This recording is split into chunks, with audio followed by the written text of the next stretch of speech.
we'll solve the problem by using that of the Smith chart. We have to analyze the transmission line by using that of the Smith chart. Yesterday we have discussed the Smith chart is the one chart, okay, and it is constructed by the two types of the circles, X circles and R circles and S circles are present on that of the reflection coefficient plane, and uh, by using that Smith chart we can analyze the transmission line. Now we'll see that actually how it is constructed.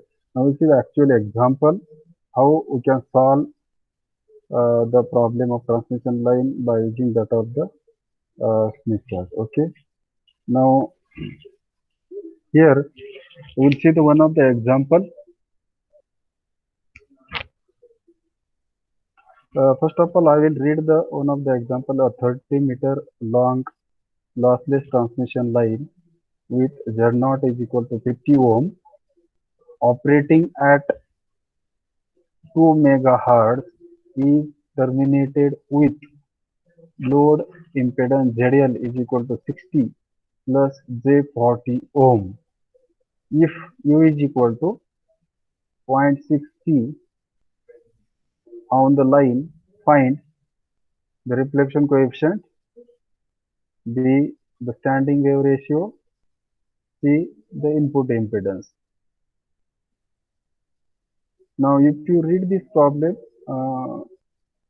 in this problem what is given?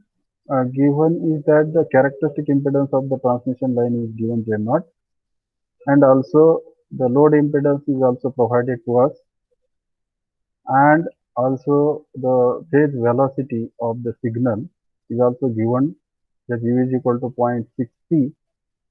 We have to find out the input impedance of the transmission line, and also we have to find out the reflection coefficient and standing wave ratio by using that of the Smith chart.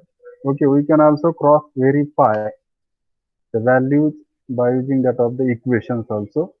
Okay, now by using that of the equation, actually first of all we will see that by using how the reflection coefficient is determined, and the voltage standing wave ratio is determined, and input impedance, okay, we can also find out. Now what is given here? The characteristic impedance is given to us, that is 50 ohm. The load impedance is 60 plus J40 ohm. This is the load impedance. The load impedance having the two parts, the real part and the imaginary part. Okay, real part is the uh, resistance, and the imaginary part is the reactance. Okay, F is the operating frequency of the transmission line which is given to us, which is 2 megahertz, and the phase velocity of the signal uh, which is propagating on that of the transmission line, it is 0.6 c, where c is nothing but the velocity of the light.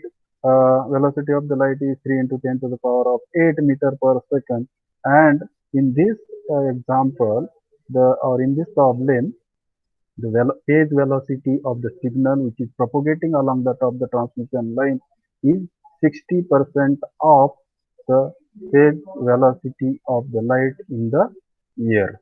Okay, therefore it is given 0.6 into C.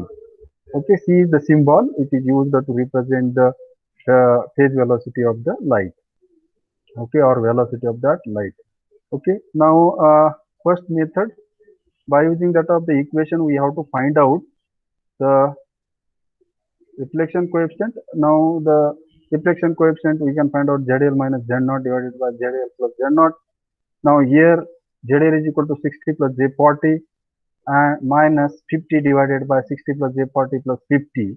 Okay, then you will get that this reflection coefficient 10 plus J40 divided by 110 1 plus J40, which is the complex number you will get, and that is the, because we are dividing the two complex number, we have to use the rules of that complex number, division of the complex number here, and you will get that its magnitude, that is the reflection coefficient in the phasor form, its magnitude is 0.3523, and its phase angle is 56 degree. Okay, now this is the reflection coefficient we have determined, then standing wave ratio S is equal to 1 plus reflection coefficient divided by 1 minus reflection coefficient. Okay, now here reflection coefficient already we have determined, therefore we can find out the VSWR. It is 2.08, okay, which is also less than that of 3, means it is good.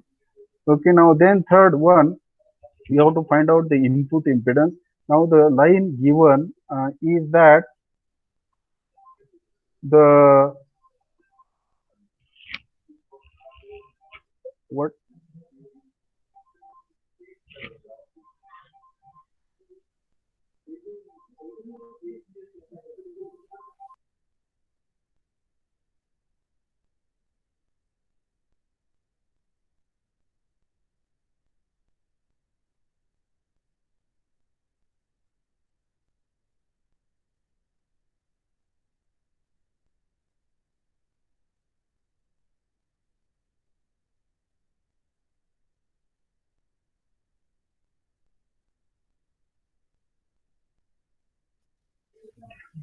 okay, now in this problem we have to find out the input impedance also.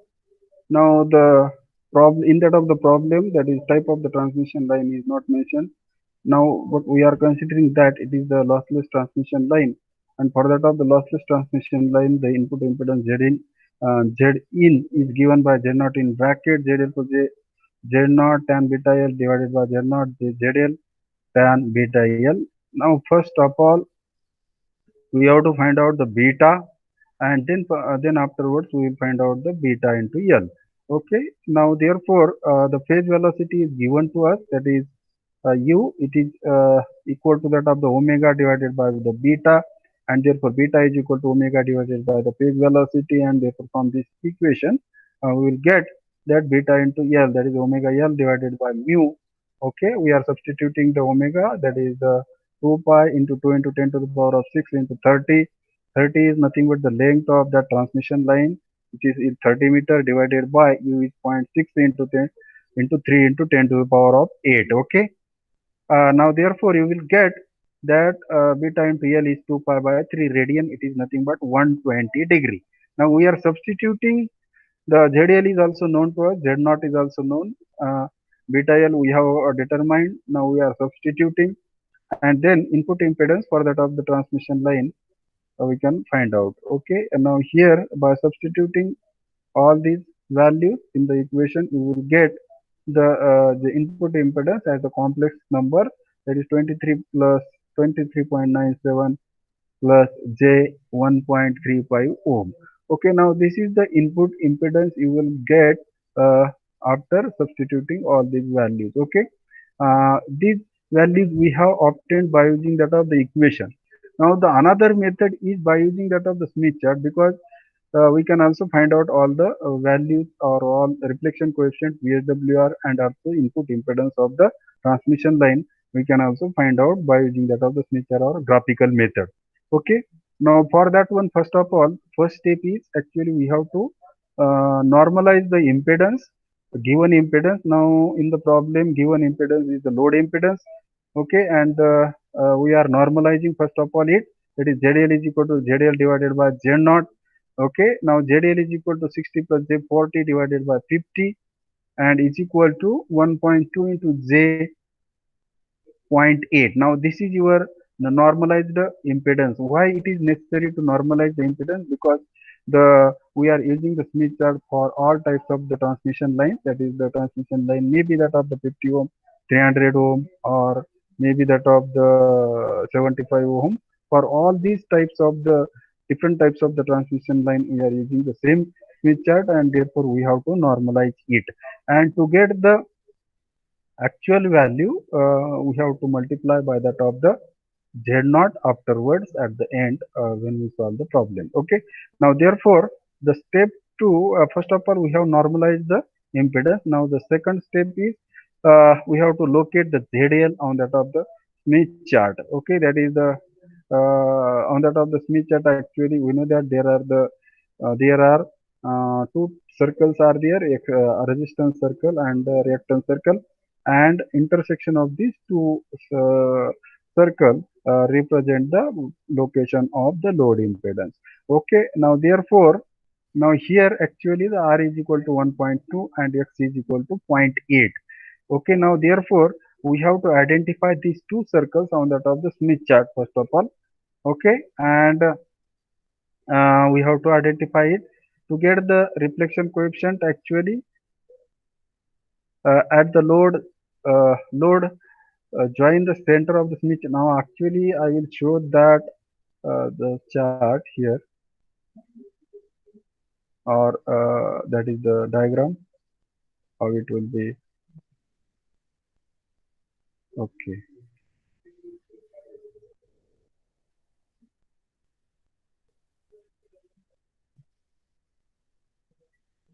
okay, now this is the diagram for that of the actually uh, here there are the around this nature there are three types of the scales are available to us.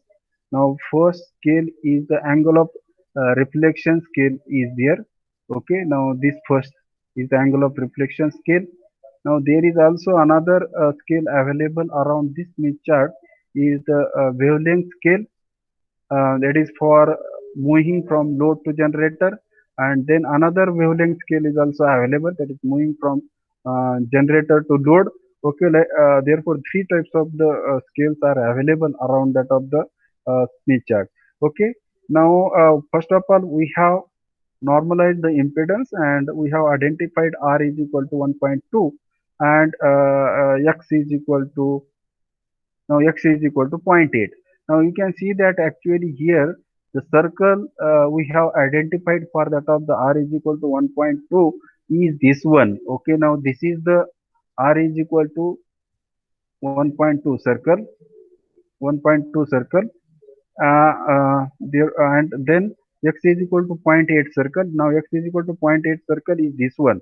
Okay, now this is the X is equal to zero point 0.8. Now here is the zero point 0.8 you will get because here actually it is 0, then here maybe that of zero point 0.1, zero point 0.2, zero point 0.3, zero point 0.4, or zero point 0.5 reactance value will be there. Okay, and here it is zero point 0.8, and therefore the intersection of these two circles is located by that of the point P. Okay, now this is the intersection. Then afterwards what we have done actually we have drawn the line OP, okay, from the center of the Smith chart to and the same line is extended to the towards that of the wavelength scale. Okay, uh, then up to that of the Q. Okay, now we have to find out the reflection coefficient. Now to find out the reflection coefficient actually here there is also one method available, that is the OP divided by OQ. Okay, by using this means actually by using that of the scale you have to measure this length OP, which is you will get in that of the centimeter, and the length OQ. Okay, also you have to measure in the centimeter, and you have to take the ratio of these two length, that is OP divided by OQ. Then you will get the reflection coefficient of the reflection coefficient at the load impedance. Okay, and you have to find out the angle of reflection coefficient. To find out the angle of reflection coefficient, what you have to do here actually you have to measure the angle from this horizontal line. Okay, and this is the one of the line, okay, which is extended up to that of the up to wavelength scale, and so that it will make some angle. Okay, that you can that because this Smith chart is the reflection coefficient plane. Okay, and therefore this is the this is your the imaginary part is vertical and this is the real, and therefore this angle represent actually the phase angle of the reflection coefficient. Okay, now therefore you can measure from this point, you will get it in that of the Smith chart. Just we have shown only the scales and the two circles and the VSWR circle here in this particular diagram. Okay, now therefore in this way we can find out the reflection coefficient by using that of the Smith chart. Okay, then afterwards we have to find out the VSWR. that is the voltage standing wave ratio. To find out the voltage standing wave ratio, we have to draw the circle having the center as a center of the Smith chart and the radius as OP. Okay, OP is the radius of that circle and the center is O. Okay, which is the center of that Smith chart. And by using that of the compass, you have to draw the circle on that of the Smith chart, and so that this circle will intersect the horizontal line to the right of the center of the Smith chart. That point is nothing but your the VSWR or voltage standing wave ratio. Okay, you will get it. Okay, now therefore this point represent actually the voltage standing wave ratio by using that of the graphical method or by using that of the Smith chart. Okay, now in this way you can find out the reflection coefficient and VSWR. Now we have to find out the input impedance. Okay, now to find out the input impedance, actually first of all we have to uh, find out the location where we have to find out. Location means actually distance. Okay, that input impedance means actually the impedance at the input of the transmission line. And here in this problem, the length of the transmission line is given to us, and which is L is equal to 30 meter, means that your input impedance will be at 30 meter from that of the load. Okay, from this sentence we can understand that your input impedance is at 30 meter from that of the load. Okay, now this 30-meter distance actually we have to convert into that of the angle. Now to measure the angle, so that we have to move that much angle from that point. Okay, now therefore here I will describe it step by step to find out the input impedance. Now to find out the Zin, that is the input impedance of the transmission line, we have to uh, move towards that of the generator of uh, of distance L is equal to 30 meter, and we have to convert this length in terms of the lambda. Okay, also we have to convert this length in terms of the angle. Also we can convert this length in terms of the angle also. Now therefore first of all we will find out the lambda for this particular problem. Lambda is equal to V divided by F. V is already given to us, and zero point 0.6 into 3 into 10 to the power of 8 divided by 2 into 10 to the power of x, 10 to the power of 6, and therefore you will get, it is the lambda for this problem, it is 90 meter. Okay, now lambda is equal to 90 meter. Okay, now therefore what is 30 meter in terms of the lambda? 90 meter is equal to 1 lambda, then 30 meter is equal to how much lambda? That is the L is equal to 30 meter, means that is the 30 divided by 90 into lambda, that is nothing but lambda by 3 meter. Okay, now therefore we have to move towards that of the generator of distance lambda by 3 meter. Okay, that is the meaning of that one. Lambda is known to us, that is 90. Okay, and therefore we have to meet that much distance, so that you will get the input impedance on that of the Smith chart. Okay, now we have to move along that of the VSWR circle. Okay, that distance, and so that you will get the input impedance. Okay, now actually we have studied that the impedance is repeated after lambda by 2 distance, and therefore that is the circumference or the total circumference of the circle is also lambda by 2. Okay, and therefore lambda by 2 is equal to 360 degree. Okay, 360 degree. Okay, then lambda is equal to 2 times 3, 2 times, therefore lambda is equal to 2 times 3 into 6, 360 degree is equal to 720 degree. Okay, now therefore lambda is equal to 720 degree, therefore lambda by 3 means 720 divided by 3 is equal to 140 degree, means we have to move the 240 degree angle from that of the load impedance or location of the load. And location of the load is already we have uh, determined. and is located on that of the Smith chart. Therefore, just we have to move the 240 degree from that point. Okay, so that you will get the input impedance of the transmission line. Now, therefore, 240 degree we have to move. Okay, when we have to move towards that of the generator to find out the impedance. Okay, Z in and move the clockwise on that of the Smith chart and of an angle 240 degree. Now move the clockwise from the point P through 240 degree and mark the point where 240 completes. That point is the G on that of the Smith chart of the VSWR circle as shown in that of the figure. We will see that actually.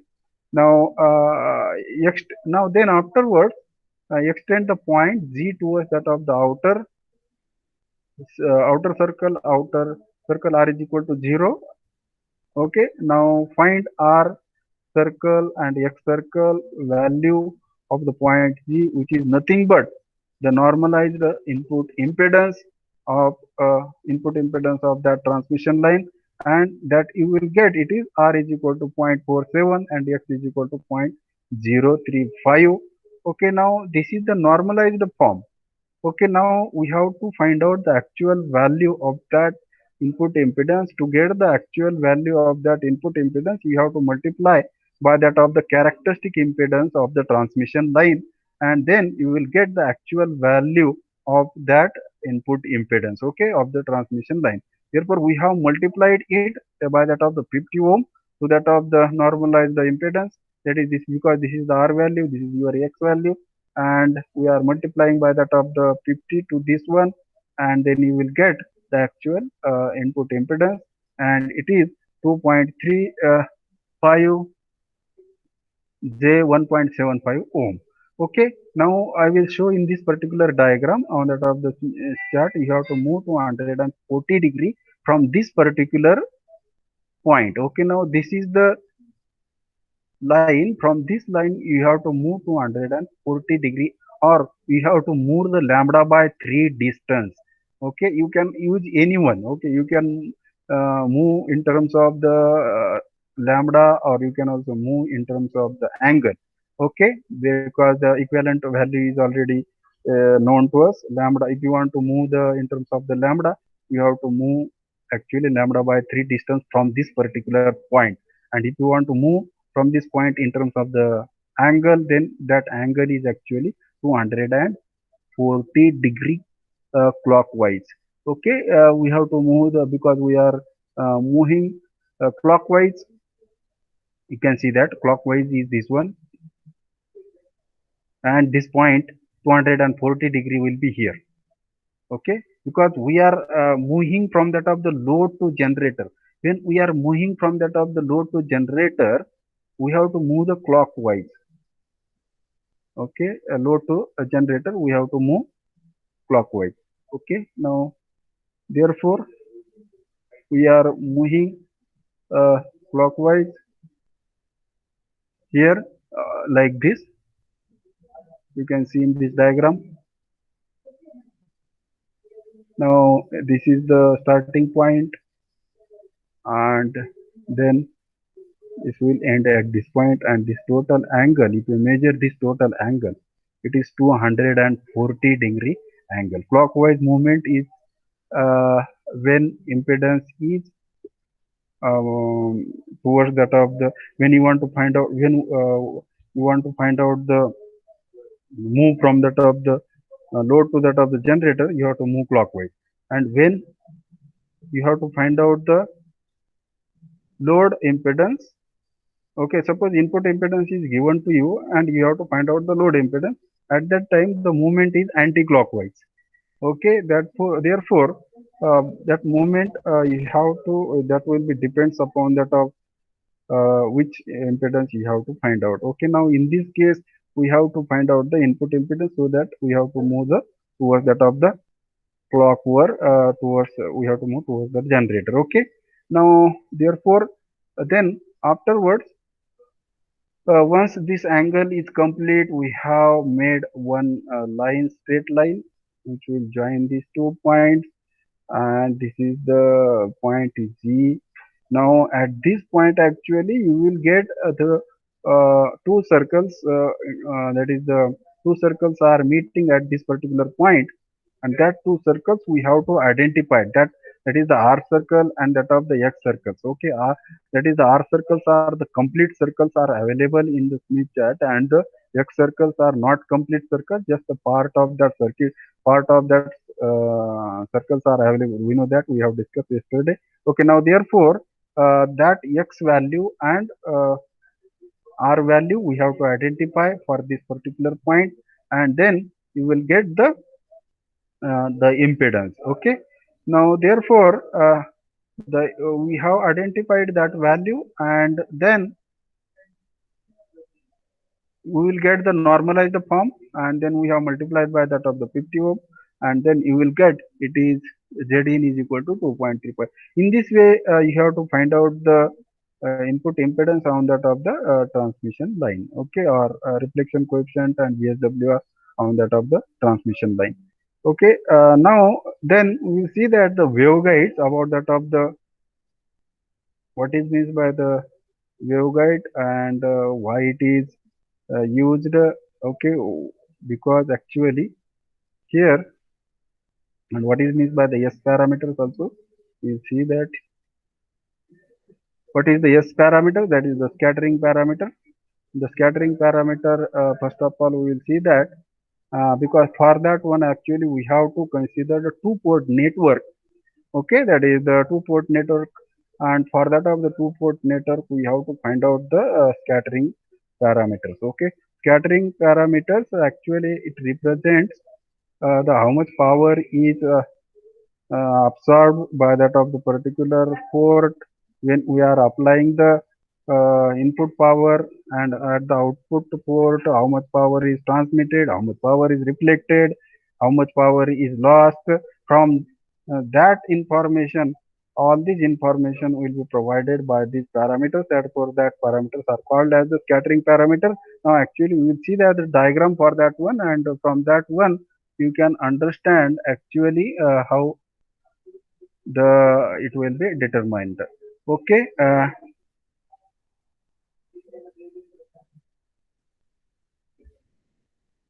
now S parameters we have to see here. Now just we have to define the S parameter, because there are different types of the parameters are there. Okay, just we have to learn only the S parameter which is mentioned in your syllabus, and therefore we will see that only that type of the parameter, that is the S parameter for that of the N port network. Okay, now this is actually N port network. Now this is the port 1, this is your port 2, port 3 up to port N. Like these ports are available to us, and now and for this port actually this equation, now this A1 represent that is the input power, V1 is the reflected power for this particular port, and this A2 is also that input power, and B2 is the reflected power for this one also. This B1 represent actually the power uh, output, and the input power is AN. Okay, now for this particular network actually it will follow this equation, that is the B1 is equal to S11 A1 plus S12 A2 plus so on plus S1n AN, and also B2 is equal to S21 A1 plus S22 A2 plus so on plus S2n AN. Now this equation is satisfied by this N port network. Now actually we will see that for that of the two port network only. Okay, that is the special case. Okay, now we'll see that only for that particular port. Yes. Now here, just you can see that this is your two port network. That is the port 1 and port 2. And you can also see that this is the matrix, S matrix B1, B2. B1 is represent actually the input power. B2 is the output power for that of the, or the power provided to that of the port 2. and this S11, S12, S21, S22 into A1, A2. Now this is the matrix form. Okay. Now S11 means what actually? S11 is the B1. B1 is nothing but the reflected power. This you can see that, and A1 is incident power on the same port. Okay. Now therefore, this S11 represent actually the return loss, means that that power, some power is reflected back, and therefore this is also one of the parameter. It is called as the S11. Then there is also another parameter S12. S12 means that the B1 divided by A2. Okay. Now means that how much power is lost or gain by that of the port 1 when you are transferring the power from that of the port to that of the port 1. That is the meaning of that particular parameter. Okay. Or you can also say that this is the transmission coefficient, or that much power is transmitted from port 2 to that of the port 1. The P1 represent actually the power at the port 1, and A2 is the power at the port 2, at the input of the port 2. Okay. Now therefore this is the S12. Now S21 is B2 divided by A1. Here you can see that.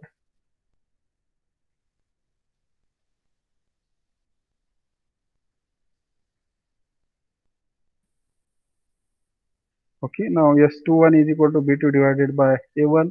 S22 is equal to B2 divided by A2. S22 means also same as that of S11. That is the how much power is incident and reflected back on the same port, that is represented by that of the S22 on 2 represent, that is the return loss on that of the port 2. Okay. Now these are the scattering parameter or S parameter of that uh, network, of the two port network. Okay. Now we'll see that the waveguides. Okay. What is the waveguide? And yes, here we will see the about that of the waveguides. Means what?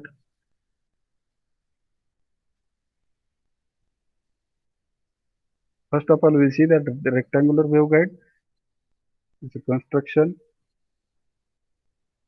Okay. Now the rectangular waveguide, actually waveguides, when it is used, when the coaxial cables, because for that of the frequency above that of the 2 gigahertz, that is the microwave frequency, and if you are using the microwave frequency to transmit through that of the coaxial cable, then what happens actually, the dielectric losses will be increased. Okay. And therefore that coaxial cable is not suitable to not suitable to carry the energy. Okay. And therefore that waveguides we have to use for that purpose. Okay. Now you can see that actually that is the at microwave frequency, what happens, the transmission of electromagnetic energy along that of the transmission line and the coaxial cable becomes difficult due to that of the dielectric losses and that of the conductor losses. Conductor loss is nothing, is because of the speed effect. Okay. And that is the signal is current is flowing into along that of the only surface, through that of the surface, and therefore the losses will be increased as the frequency increases, and if you are using the coaxial cable. Therefore to avoid this, actually we have to use the another type of the transmission line, and that is the waveguide. Okay. Now the waveguide is nothing but actually the hollow tube. Through that hollow tube we are transmitting the electromagnetic wave, and this electromagnetic wave transmission is because of the internal reflection, because this waveguide is made from that of the conducting material, and you know that there is a total reflection of the wave whenever the any electromagnetic wave is incident on that of the conducting material, it will gets reflected back. Okay. There is no wave will not transmit, or wave will not go beyond that of the conducting medium, and therefore the material used for that of the waveguide is conducting material. Okay, there are waveguides are made from that of the copper or aluminum. Okay, now we'll see that actually the equations for the rectangular waveguide, and only for that of the rectangular waveguide, so we'll see that. Yes, here actually these are the this is the equation for that of the wave.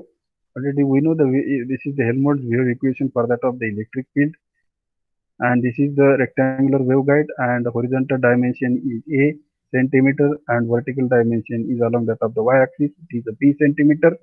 Okay, and therefore there are different modes are available. Now that is what is means by transverse electric mode and transverse magnetic mode. We will see that here actually. Now TEM mode means what actually? Transverse electric and magnetic mode. This mode is does not exist for that of the waveguide. This mode is exist only for that of the coaxial cable. That is the uh, there is no component along that of the z-axis. That is the Ez is equal to 0, Hz is also equal to that of 0, Ex is 0, Ey is 0, Hx is 0, Hy is 0. All the components are vanished, means there is no propagation, and therefore this mode is not exist in that of the rectangular waveguide. That is TEM mode is not exist in that of the rectangular mode. Now the TM mode means transfer of magnetic, means actually the magnetic field is perpendicular to the direction of the propagation of the wave. Then we can say that that mode is the transverse magnetic mode. Okay, now there is no component along that of the z direction, but there is the component along that of the electric field is present along that of the or in the direction of z. Okay, now these are the equations for that of the electric field for TM modes. Okay, now there are the non-propagating modes also there. Okay, these are the non-propagating mode TM00, TM0, T0N. Okay, and propagating modes means when M is greater than that of the 1. Okay, now these are the equations for that of the electric and magnetic field. Okay, now when M is greater than that of the 1 or N is greater than that of the 1, then that mode are called as then the modes will be the propagating modes. Okay, now TM modes. Now this is the TM1 TM11 mode, means M is equal to 1 and N is equal to 1. Okay, now here the magnetic field is perpendicular to that of the direction of the propagation. Okay, and these are the different modes TM12, TM21, TM31. Okay, now you can see that here this is your y-axis. Y-axis is your B and x-axis is A. Okay, and this is the front view of that your rectangular waveguide. Front view of the rectangular waveguide, you can see that. And if you see from the front side of that rectangular waveguide, you will see that there is the fields, that electric fields and the magnetic field is actually the this line is the electric field, and H is the, and this dash dash line represent actually the H field. Okay, now the H field is perpendicular. Okay, perpendicular to that of H field is perpendicular to that of the Z. Now this is the view along that of the Z axis. Now this is the Z. Okay, this that is the wave is propagating towards this direction, and this is your the electric field. Okay, now this is electric field actually, because this dash dash line dash dash is H field. Okay, H field is here shown by that of the circle. You can see that, and which is perpendicular to this Z. Okay, now therefore whenever there are the three cycles are present, here how many cycles? Three. Okay, then we can horizontally. then we can say that TM31. Okay, and now there is TE mode means transverse electric mode, means actually there is the HZ component is present along that of the Z direction. EZ is means that electric field is perpendicular to that of the Z axis, and Z is nothing but actually the propagating direction. Okay, now therefore you will get only the equation for that of the HZ. Now this is the equation for that of the HZ. Okay, and the boundary conditions. Boundary conditions means actually when x is equal to 0, what is and x is equal to 0, what is Ey. Okay, that is the equations we have written here, and then these are the different modes for that of the TE modes, TE10, TE20, okay, and TE01 modes. Okay, now what is the cutoff frequency for that of the rectangular waveguide? Cutoff frequency for that of the rectangular waveguide is given by this equation. You can see here, that is the Fc is equal to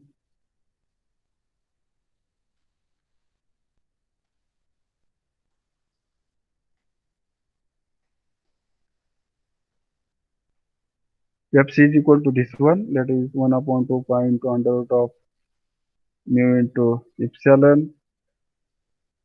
Okay,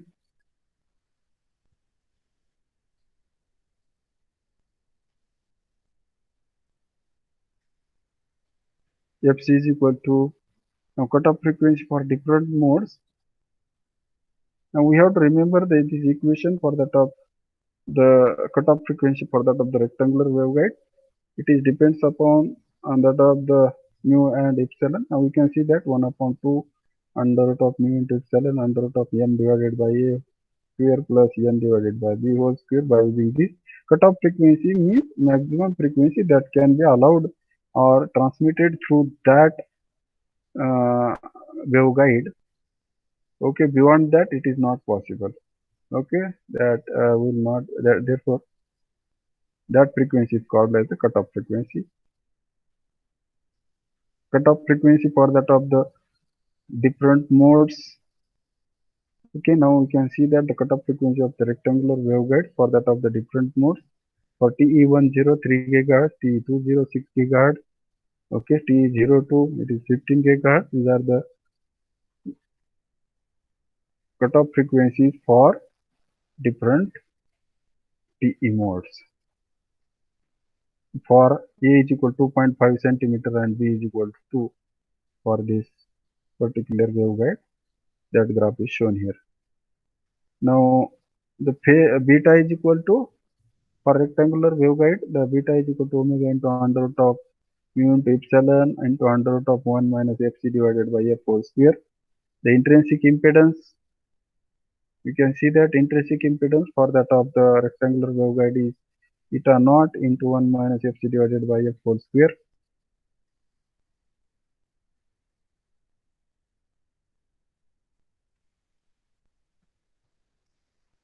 Then phase velocity and the group velocity. Phase velocity is equal to omega divided by beta and is equal to v divided by under root of 1 minus fc divided by f whole square. It is the phase velocity for that of the rectangular waveguide. Group velocity Vg is equal to v into under root of 1 minus fc divided by f whole square. Okay, where v is equal to 1 upon under root of mu into epsilon. Now there is the relation between that of the phase velocity and that of the group velocity. Vp into Vg is equal to v square. Now we'll see that one of the example for that of the rectangular waveguide. Now we have to find out the cutoff frequencies in TE10 and TM21 modes. Now the dimensions for that of WR43 is given here. Actually this represent 43 represent that A is equal to 4.3 inch. You have to convert into that of the centimeter. We have to multiply by that of 2.54 cent 54 to that of the 4.3, then you will get that is the dimension in that of the centimeter, and b is equal to how, that is b is equal to a divided by 2, that is the half of that A generally. Okay, and therefore for rectangular waveguide, and therefore it is 5.461. The cutoff frequency fc is equal to c divided by 2 under root of m divided by a whole square plus n divided by the whole square. Now c is nothing but the velocity of the light. Therefore we are substituting that c value, then m is equal to here in for this one 1, for this and n is equal to 0, this will be 0, m is equal to 1, and we can find out it is cutoff frequency is equal to 1.372 gigahertz for that of the TE10. Now for that of the TE210, now m is equal to 2 and n is equal to 1.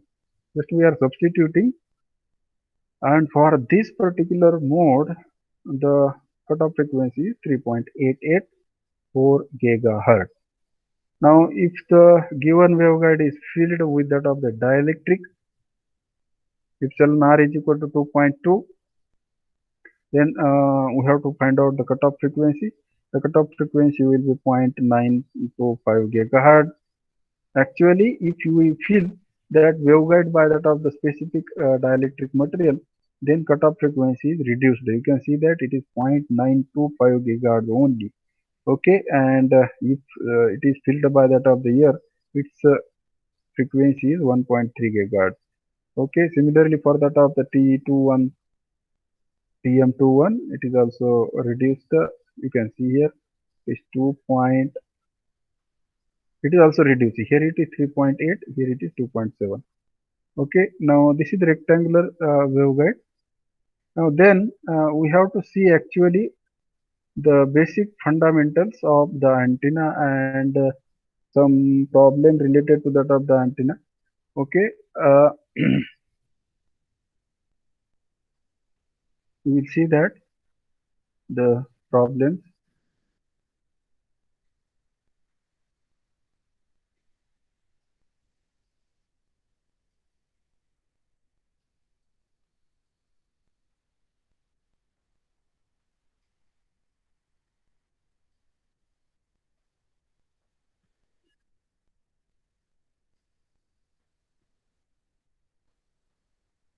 We will see some problem, solve problem means for that of the particular. Okay, now this is the one of the problem. A GSM 900 cell tower antenna has 15 dBi gain and it is transmitting 20 watt of power at 950 megahertz. The power density at a distance of 50 meter in the direction of maximum radiation is. Now we have to find out, we have to solve this problem. We have to find out the power density at a distance of 50 meter because of one tower, GSM tower of 900 GSM 900 communication system, and for that one the frequency used is 950 megahertz, and there is the antenna whose directivity is 15 dBi and transmitted power is 20 watt. Now we have to find out the power density at a 50 meter. Okay, now we will see that how it will be solved that problem.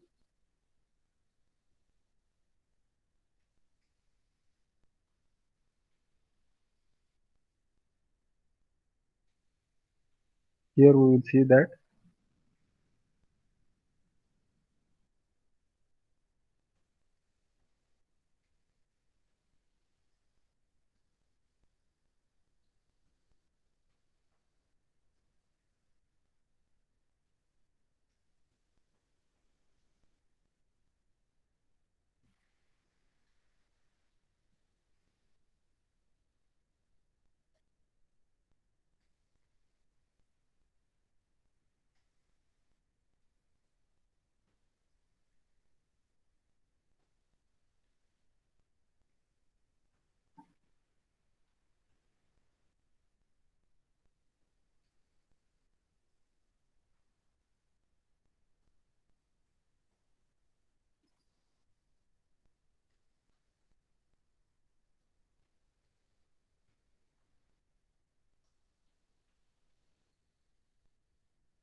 Okay.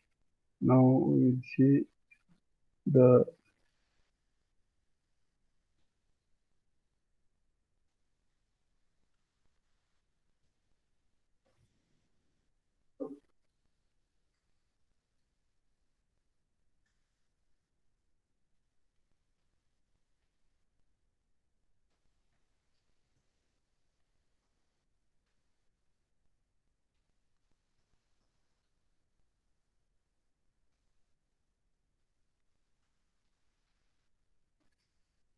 okay. Now here you can see that how it is solved. That is the given antenna gain is 15 dBi. We have to convert into that of the value, actual value. Decibel is converted into that of the number.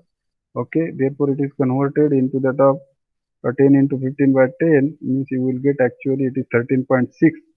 Transmitted power is Pt is equal to 20 watt. Distance d is equal to 50 meter. Power density we have to find out. Now the formula to find out the power density Pd is equal to Pt Gt divided by 4 pi d square. Now here Pt is already given, Gt is already we have determined, d is already known to us, and therefore the power density we can find out. Okay, therefore power density at a distance of 50 meter is equal to you will get is 20.1 milliwatt per meter square. Okay, now this is the power density at 50 meter because of 20 watt power is transmitted, but power density at the distance of 50 meter is only 20.1 milliwatt per meter square. Now this equation we have to use to find out the power density. Okay. Now then there is one more problem on the top the antenna. We will see that here.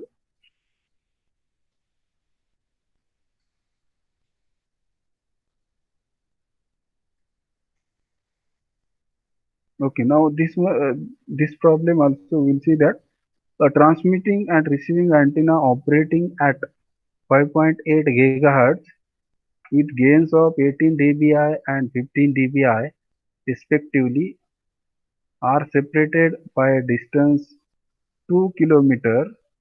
If the transmitted power is 20 watt, then the received power is. Okay, now actually in this problem, we have to find out the received power. Okay, there are two antennas are given. One is transmitting antenna and another is receiving antenna. And transmitting antenna operating frequency is 5.8 gigahertz, and its gain is also given. It is 18 dBi, and receiving antenna is also having the gain of 15 dBi. Okay, and the distance between these two antenna is 2 kilometer, and we have to find out the power received by that of the second antenna. Okay, now this is the problem. Now this transmission equation we have to use to find out the power received. Now therefore we will use that equation to find out the power received. Okay, now you can see in this problem how it is solved. Now transmitting antenna gain is 18 dBi. You have to convert into the actual value 10 into 1.8 is equal to 63.1. Okay. Now receiving antenna gain is 15 dBi. You have to convert into actual value. It is 15 in 10 to just this is the one of the method you convert into actual value. You just 10 raised to whatever may be that one decimal you have to shift. You will get the value, actual value. Okay, that decibel is the ratio. Okay, now transmitted power is already given in that of the 20 watt. Distance d is equal to 2 kilometer means 2000 meter. Frequency f is equal to 5.8 gigahertz. Lambda is equal to, now therefore we can find out the lambda. First of all, lambda is equal to c by f, that is I will get it is 0.0517 meter, and received power. Now this equation we have to use to find out the received power whenever there are the two antennas. One is transmitting antenna and another is receiving antenna, and some distance is given between them, and the power transmitted, and if you know that the gain of each antenna, you can find out the power received in watt. Okay, by using this equation, that is the PR is equal to PT GT GR in bracket lambda divided by 4 pi d whole square. Okay, by using this equation, you can find out. Now, this equation is obtained, that is by using the Friis transmission equation. Okay, now PR, therefore, we are substituting the PT value here 20, GT is equal to 63.1, then GR is equal to 31.6 into lambda is already we have determined, it is 0.0517 divided by 4 pi, these are 2000 meter per square. You will get the received power by that of the receiving antenna, it is 0.169 microwatt. Okay, now you can also convert into that of the dBm or uh, decibel milliwatt. M is nothing but actually milliwatt. Okay, because here to convert into that of the decibel milliwatt, you have to use this equation, that 20 log of PR divided by 1 milliwatt. Okay, then you will get in dBm. dm means milliwatt. Okay, sometimes dB mu means dB microwatt, like this. Okay, here if suppose if you are using micro, then it will be dB micro. Okay, or dB watt. Now generally it is in milliwatt. Okay, now therefore you will get the value, that is the received power in dB milliwatt, it is minus 37.7. Okay, that is in decibel. We have converted this power into that of the decibel. Okay, and this will be PR is equal to minus 37.7 dBm. Okay, you will get. Okay, in this way you can find out the received power whenever you know the transmitted power and the gain of transmitting antenna and receiving antenna, and if you know the operating frequency and if you know the distance between them, then it is possible to find out the received power by using this equation. You have to remember this equation actually. It is PR is equal to PTGTGR lambda divided by 4 pi d whole square. Okay, now in this way we can solve the problem related to that of the antenna. Okay, now I will send some objective questions and also the material related to all these uh, objective questions. Yeah, I will send, and I will conduct one test also. And on that of the 28th November, there is also one class of this particular subject. On that day, I will conduct test and also finish the remaining part, okay, of this subject. Okay, and the test will also conducted, and therefore objective questions will be given to you. Okay, and you have to prepare that question. That question is based on that of whatever we have studied. Okay, up to this. Okay, and now today what we have learned, we have discussed about that of the Smith chart also. We have discussed the waveguide, the cutoff frequency, phase velocity, group velocity, and also the antenna phase transmission equation, and how to find out the power received. Okay, uh, therefore now we will stop here, and just you send that your information in the chat box, your information in that of the chat box. It is your response is also